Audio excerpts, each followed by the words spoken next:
Friends, शुरू करते हैं आज की हमारी कहानी खूबसूरती या गुण भाग 6। पिछले भाग में हमने पढ़ा कि खुशी और प्रसन्नता की शादी की तारीख तय हो जाती है और उन दोनों का हल्दी का कार्यक्रम बहुत अच्छे से संपन्न हो जाता है।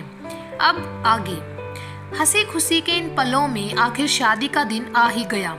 सभी के घरों में खूब गहमा गहमी भरा माहौल है। दोस्तों और रिश्तेदारों का आना जाना लगा हुआ है। हर कोई अपने काम में मग्न है। ऐसा लग रहा है आज तो ना ही आलोक जी को, ना ही विजय जी को और ना ही नरेंद्र जी को कोई होश है।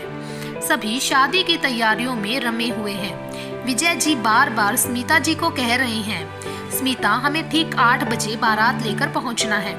तुम सभी रिश्तेदारों से कह दो कि कोई लेट ना हो। मैं आलोक जी को इंतजार नहीं करवाना चाहता।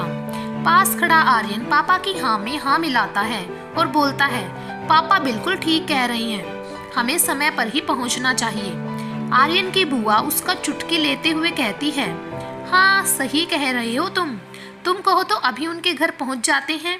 सभी ये बात सुनकर हंस पड़ते हैं। उधर नरेंद्र जी भी सभी रिश्तेदारों और दोस्तों को कहते हैं, आप सभी ठीक समय पर तैयार हो जाइए, हमें 8 बजे तक बारात लेकर पहुंचना है। आलोक जी को तो वैसे भी आज सिर खुजाने तक की फुर्सत नहीं है।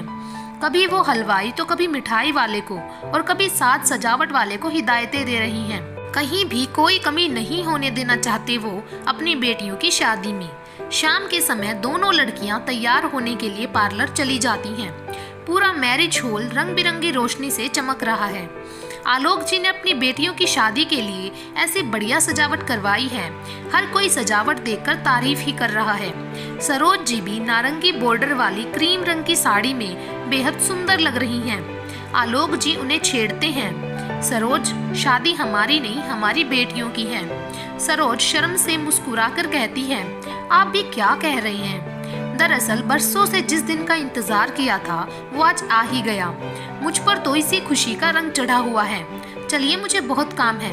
और हाँ, आप ड्राइवर काका को भेज दीजिए, वो खुशी और प्रसन्नता को पार्लर से ले आएंगे। वैसे भी बारात आने का समय हो चुका है। तब तक मैं एक बार फिर से सारी तैयारियां देख लेती हूँ। आलोक जी हामी भरते हैं। आलोक जी खुद केटरिंग सर्विस वालों से बोलते हैं, बारात आने पर किसी भी बाराती के स्वागत में कोई कमी नहीं होनी चाहिए। कुछ ही समय में खुशी और प्रसन्नता भी आ जाती हैं। रात के समय थोड़ा मौसम भी खराब लग रहा है। ऐसा लग रहा है जैसे कुछ ही समय में बारिश होगी। सुर्ख लाल जोड़े में सजी 16 श्रृंगार किए खुशी और प्रसन्नता दोनों बहुत प्यारी लग रही हैं। खुशी को तो देखकर ऐसा लग रहा है जैसे ईश्वर खुद अपनी बनाई कलाकृति को देखकर सोच रहा हो, क्या ये मैंने ही बनाई है। सरोज अपनी दोनों बेटियों को एकटक देखती ही रह जाती है। दादी अपनी बच्चियों की नजर उतारती है और सरोज से कहती है, इन्हें इसी तरह देखती रहोगी या इन्हें काला टीका भी लगाओगी। सरोज आंखों के कोरों को अपने पल्लू से पोंछते हुए खुशी और प्रसन्नता को गले लगाती हैं। खुशी का चेहरा अपने हाथ में लेकर बोलती हैं, मैं बहुत खुशकिस्मत हूँ जो तेरे जैसी बेटी ईश्वर ने मुझे वरदान के रूप में दी है। तुम इतनी प्यारी और इतनी सुंदर हो कि तुम्हें देखकर सब मुझे कहते हैं, देखो ये उस प्यारी सी खुशी की माँ है। जब मैं ये सब सुनती हूँ तो मेरी खुशी का कोई ठिकाना नहीं रहता। ईश्वर तुम्हें हमेशा खुश रखे मेरी लाडो। ये सब देखते प्रसन्नता माँ की ओर बहुत कातर नजरों से देखती है और मन ही मन सोचती है, काश माँ उसे भी आज ये सब कहती। पता नहीं कभी माँ के मुख से अपने लिए अच्छे शब्द सुन पाऊंगी या नहीं। मैं भी उनकी बेटी हूँ, कभी वो मुझ पर भी गर्व कर पाएंगी या नहीं। क्या कभी मुझे भी इतना प्यार जतलाएंगी। दादी माँ प्रसन्नता की नम हुई आंखें देखकर उसकी आंखें पोंछते हुए बोलती हैं, लाडो अभी आंसू मत बहा, तेरा लाली पाउडर सब खराब हो जाएगा। खुशी हंसते हुए दादी की ओर पलटते हुए कहती है, दादी लाली पाउडर नहीं, मेकअप खराब हो जाएगा। दादी कहती हैं, हाँ वही तो मैं बोल रही हूँ, ये आंसू विदाई के लिए बचा कर रखना। अभी तो मेरी बच्चियाँ बहुत सुंदर लग रही हैं। कान्हा जी तुम दोनों को बुरी नजरों से बचाई। चल सरोज चलते हैं यहाँ से, अभी तो हमें बहुत काम है, बारात भी आने वाली होगी। कृष्णा जी और सरोज जी बाहर हॉल में आ जाती हैं। कुछ ही समय में बैंड बाजे की आवाजें आने शुरू हो जाती हैं। सभी रिश्तेदार, औरतें, बुआ, मामी, बहनें हॉल के गेट के पास बारात देखने के लिए खड़ी हो जाती हैं।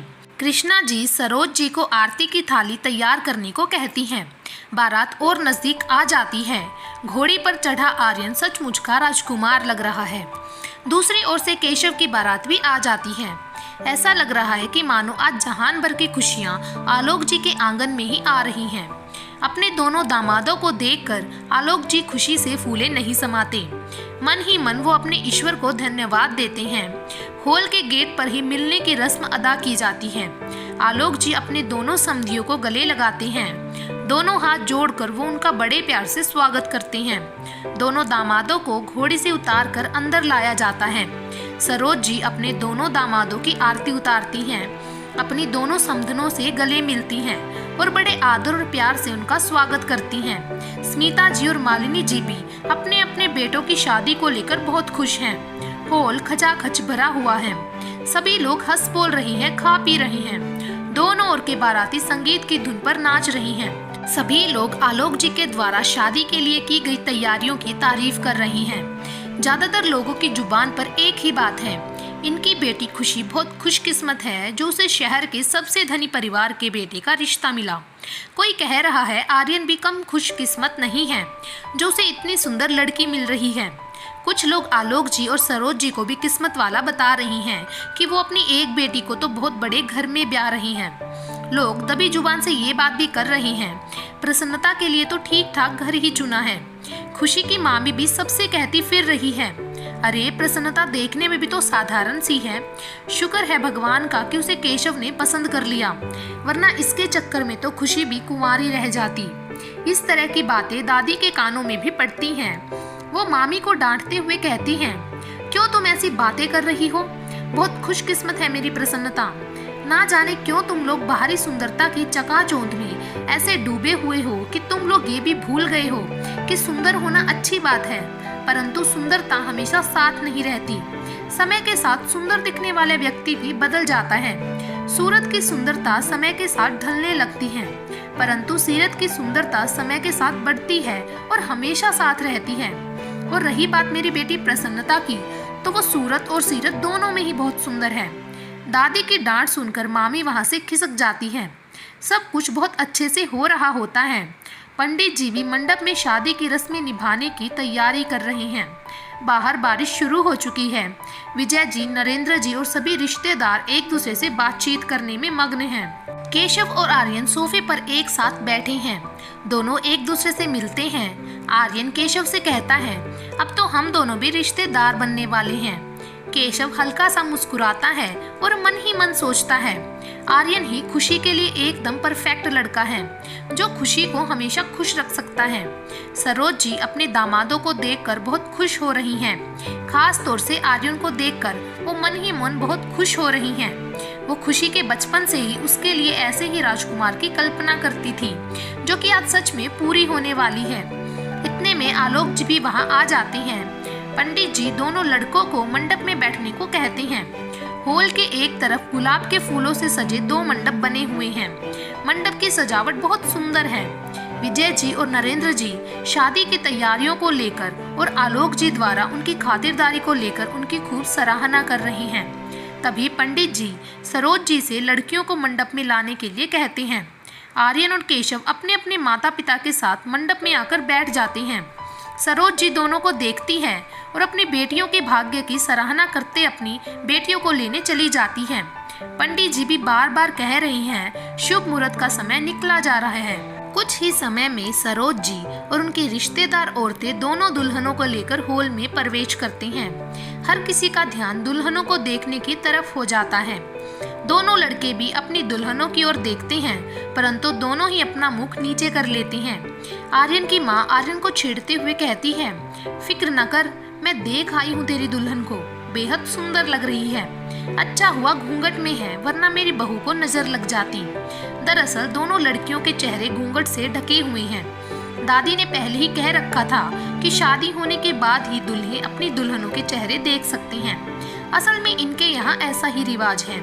आर्यन मुस्कुराकर चुप हो जाता है। अब दोनों दुल्हनें धीरे धीरे मंडप की ओर बढ़ रही होती हैं कि एकदम से हॉल की लाइट बंद हो जाती है। हॉल में एकदम से शोर मच जाता है। आलोक जी कहते हैं, ये लाइट को क्या हो गया? ये कहकर वो हॉल के मैनेजर को फोन करने लगते हैं। बाहर जोर जोर से बारिश हो रही है। रह रहकर बिजली गरज रही है। मैनेजर आलोक जी को बताता है, सर एकदम से मौसम की खराबी की वजह से लाइटों में कुछ दिक्कत आ रही है। मैं जल्द से जल्द लाइट ठीक करवाने की कोशिश करता हूँ। इतने में आर्यन उठकर अपने पापा के पास आकर कहता है, पापा आप इनसे कहिए कि अगर लाइट ठीक होने में वक्त लगेगा तो जनरेटर का इंतजाम करें। विजय जी कहते हैं, हाँ बेटा मैं बात करता हूँ। उधर केशव अपने पास खड़ी मामी को पूछता है, मामी माँ कहाँ है? मामी जी केशव को कहती हैं, बेटा तुम चिंता मत करो, वो यहीं सामने सोफे पर बैठी हैं। उनकी कुछ तबीयत ठीक नहीं है। नरेंद्र भाई साहब उनके पास में हैं। ये सुनकर केशव उठकर अपनी माँ को देखने चला जाता है। दूसरी ओर पंडित जी कहते हैं, वर और वधू को अपनी जगह पर बैठाएं। शुभ मुहूर्त निकलता जा रहा है। आलोक जी सरोज जी से कहते हैं, सरोज तुम लड़कियों को मंडप में बैठाओ। पंडित जी आप शादी की रस्म शुरू कीजिए, शुभ मुहूर्त नहीं निकलना चाहिए। केशव और आर्यन के माता पिता भी उनको मंडप में बैठने को बोलते हैं। पंडित जी मंत्र उच्चारण शुरू कर देते हैं। शादी की रस्में शुरू हो जाती हैं, फेरे शुरू हो जाते हैं। आलोक जी अंधेरे में ही अपनी दोनों बेटियों की कन्यादान की रस्म पूरी करते हैं। फेरों के बाद पंडित जी दोनों लड़कों से अपनी पत्नियों की मांग में सिंदूर भरने को कहते हैं। दोनों लड़के अपनी पत्नियों की मांग में सिंदूर भरते हैं और मंगलसूत्र पहनाते हैं। पंडित जी दोनों जोड़ों को आशीष देते हुए कहते हैं, ये शादी संपन्न हुई। आज से आप दोनों पति पत्नी हुए। अब आप अपने बड़ों का आशीर्वाद लीजिए। लड़कों के सिर से सहरे उतार कर उनके रिश्ते में लगने वाली बहनों को पकड़ा दिए जाते हैं। इतने में एकदम से हॉल में लाइट आ जाती है। सभी के चेहरे खुशी से खिल जाते हैं। आलोक जी, विजय जी और नरेंद्र जी से शादी में लाइट को लेकर हुई दिक्कत के लिए माफी मांगते हैं। विजय जी तुरंत कहते हैं, इसमें आपकी कोई गलती नहीं है, ये किसी के साथ भी हो सकता है। हमें तो ये सोचकर खुश होना चाहिए कि हमारे बच्चों की शादी सही ढंग से संपन्न हो गई। नरेंद्र जी अपने दोस्त को गले लगाते हुए कहते हैं, यार अब तो तू बेटियों की विदाई की तैयारी कर। सब खुश हो जाते हैं। इतने में आर्यन की बुआ स्मिता जी से कहती हैं, भाभी अब तो आप अपनी बहू का चेहरा दिखा दीजिए। स्मिता जी मुस्कुराते हुए कहती हैं, सबसे पहले मैं अपनी बहू का चेहरा देखूंगी। वो जैसे ही अपनी बहू का घूंघट उठाती हैं, उसका चेहरा देखकर एकदम स्तब्ध रह जाती हैं। आर्यन अपनी माँ की ओर हैरानी से देखता है और पूछता है, क्या हुआ माँ? स्मिता जी का चेहरा अपनी बहू को देखकर एकदम फीका पड़ जाता है। आर्यन अपनी माँ को एकदम से ऐसे हैरान देखकर अपने पास बैठी अपनी पत्नी का घूंघट उठाता है तो उसे देखकर वो एक बार जोर से अपनी आंखें बंद करता है, फिर दोबारा अपनी आंखें खोलता है। उसे अपनी आंखों पर यकीन नहीं होता और वो घबराकर अपनी जगह से उठकर थोड़ी दूर जाकर खड़ा हो जाता है। आसपास खड़े सभी के रिश्तेदार परिवार वाले भौचक्के रह जाते हैं। घूंघट में आर्यन के साथ खुशी नहीं प्रसन्नता है। उसकी शादी प्रसन्नता से हो चुकी है। इस सत्य पर किसी की भी आंखें यकीन नहीं कर रही। केशव भी ये सब देखकर अचरज में पड़ जाता है। ये देखकर सरोज जी केशव के साथ बैठी लड़की का घूंघट उठाती हैं तो एकदम से चक्कर खाकर वहीं गिर जाती हैं, क्योंकि केशव के साथ खुशी की शादी हो चुकी है। वहां खड़ा हर व्यक्ति ये देखकर अपने दांतों तले उंगली दबा लेता है। कुछ समय के लिए किसी को भी कुछ समझ नहीं आता। कोई भी ये नहीं समझ पाता कि ये सब कैसे हो गया। प्रसन्नता और खुशी भी इस समय हैरान परेशान हैं। आलोक जी तो एकदम सुन्न हो चुके हैं। क्या ये सब नियति का रचा खेल था या फिर ईश्वर की यही मर्जी थी? आलोक जी तो पसीने से तरबतर हो जाते हैं और वही धम से सोफे पर बैठ जाते हैं। प्रसन्नता घबराई सी कभी अपनी माँ की ओर तो कभी अपने पापा की ओर देखती है। खुशी तो एकदम से अपनी सुध बुध खो बैठी है। विजय जी आर्यन के कंधे पर हाथ रखते हैं और अपने बेटे से बात करने की कोशिश करते हैं, परंतु आर्यन बात करने की स्थिति में नहीं है। वो जो उसके सामने है उस पर वो यकीन नहीं करना चाहता, ना ही वो प्रसन्नता को अपनी पत्नी के रूप में स्वीकार करना चाहता है। स्मिता जी अपने बेटे की स्थिति देखकर आंसू बहा रही हैं। वहीं दूसरी ओर नरेंद्र जी मालिनी जी के पास खड़े होकर सारी स्थिति को बेहद हैरत से देख रही हैं। नरेंद्र जी अपने दोस्त आलोक के पास आकर उन्हें पानी पिलाते हैं और उनसे बात करने की कोशिश करती हैं। वो बार बार अपने दोस्त से कह रहे हैं, सुन यार, ये जो हुआ है ऐसा कोई नहीं चाहता था, परंतु ईश्वर के कार्य में कोई हस्तक्षेप नहीं कर सकता। शायद ईश्वर की यही मर्जी होगी, परंतु तुम चिंता मत करो, अपनी सेहत का ध्यान रखो। जो हो गया है उसे संभालने की कोशिश करो। वो विजय जी को भी हाथ जोड़कर कहते हैं, इस समय हम सभी को सोच समझकर इस स्थिति का मुकाबला करना चाहिए। ये बात किसी के लिए भी आसान नहीं है। तभी कृष्णा जी अपने बेटे के पास आकर बैठती हैं। उसके सिर पर हाथ फेरते हुए कहती हैं, बेटा इस समय तुम हिम्मत से काम लो। अगर तुम ही इस तरह हिम्मत हार जाओगे तो खुशी और प्रसन्नता को कौन संभालेगा। ये स्थिति उनके लिए ज्यादा कठिन है। कृष्णा जी नरेंद्र जी को और मालिनी जी को विजय और स्मिता जी को अपने बेटे आलोक के साथ अंदर कमरे में ले जाती हैं। वहां जाकर उनसे हाथ जोड़कर विनती करती हैं कि वो उनकी बेटियों को अपनी अपनी बहुओं के रूप में स्वीकार करें। अब तो उनकी शादी हो चुकी है। शादी कोई गुड्डे गुड़िया का खेल नहीं है, ये तो जन्मों का बंधन है।